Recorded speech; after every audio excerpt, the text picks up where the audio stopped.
بسم اللہ الرحمن الرحیم۔ السلام علیکم دوستو، امید کرتا ہوں سب ٹھیک ہوں گے۔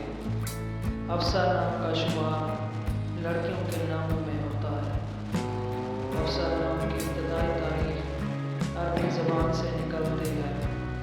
حفصہ نام کے افراد کے لیے خوش قسمت نمبر 3 مانا جاتا ہے۔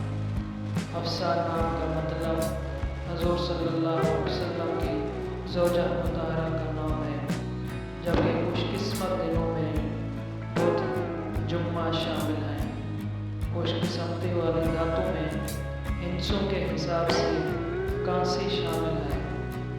حفصہ نام کے افراد کے لیے مواقف رنگوں میں سبز، پیلا، ہلکا گلابی رنگ، خوبان کے رنگ جیسا شامل ہے۔ حفصہ نام کے افراد کے لیے مواقف پتروں میں نیلم شامل ہے۔ جزاک اللہ۔